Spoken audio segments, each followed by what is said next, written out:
স্বাধীনতার সেলিব্রেশন কিভাবে করতে হয় সেটা তো আমরা দেখিয়েই দিয়েছি। পুরো গণভবনের চিপা চুপা থেকে যে যেটা পারে কালেক্ট করে নিয়ে চলে গেছে। চেয়ার, সোফা, এসি, টিভি, আরো নানা আসবাবপত্র এইসব তো আছেই। শাড়ি, লিপস্টিক, আরো কত কি। ইভেন বেচারির ব্লাউজের পিসও ছাড় দেয়নি কেউ। গণভবনের টয়লেটটাও বাদ যাবে কেন? বিজয়ের স্বাদ তো এভাবেই সেলিব্রেশন করতে হবে, তাই না? শ্রীলঙ্কার ট্রেনটা তো ফলো করতে হবে নাকি? কিন্তু আফসোস, এই ট্রেনটা শুরুতে সবাই মজার ছলে নিলেও এরপর বিষয়গুলো এতটা অতিরিক্ত মাত্রায় পৌঁছে গিয়েছিল যে আমরা আসলে প্রমাণ করে দিয়েছি আমরা কতটা সভ্য জাতি। গণভবনে লুটপাটেও যাদের মন ভরেনি তারা এরপর রীতিমতো দোকানপাট, শপিং কমপ্লেক্স সেগুলো পর্যন্ত ভাঙচুর করে লুটপাট করে নিয়ে বের হয়ে গেছে যে যার মতো। বাহ, যেন এক গণ ডাকাতি চলছে। কিন্তু তারপরেও কারো চোখে মুখে কোনো অপরাধ বোধের চাপ নেই, বরং পৈশাচিক এক আনন্দের হাসি যেন সবার মুখে। এরপর চারিদিকে জ্বালাও পোড়াও, ধানমন্ডির 32 নম্বর শেখ মুজিবুরের বাড়ি থেকে শুরু করে মাশরাফির বাড়ি পর্যন্ত তাণ্ডব চলেছে। অবশ্য যেখানে বিরাট কোহলি পর্যন্ত এই স্বাধীনতার সেলিব্রেশনে অংশ নিয়েছে, সেখানে সাকিব আল হাসান, মাশরাফির মতো তথাকথিত আইডলরা কেন মুখ খুলেনি? শুরু থেকে এটা নিয়ে তো ক্ষোভ ছিলই। সো আলটিমেট রেজাল্ট তো পোহাতেই হবে।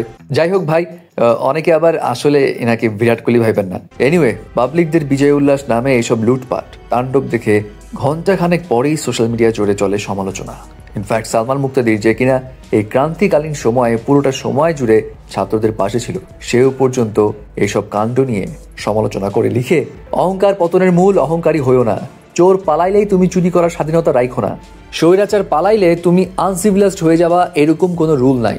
বাংলাদেশ গরিব, ক্লাসলেস, অশিক্ষিত মানুষদের দেশ, যাতে এটা কেউ বলতে না পারে।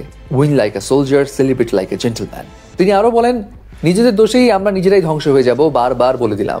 যাই হোক, বিষয়টা হলো আনন্দ অ্যাকচুয়ালি অতিরিক্ত আত্মহারা হয়ে গিয়েছিলাম আমরা, এই আর কি। তবে এরপরে আমাদের আবার হুঁশও ফিরে আর নজিরবিহীন কিছু কাজও করা হয়। যেমন এই যে ছাত্ররা গণভবন থেকে নিয়ে যাওয়া জিনিসপত্র নিজ দায়িত্বে ফেরত দিচ্ছে।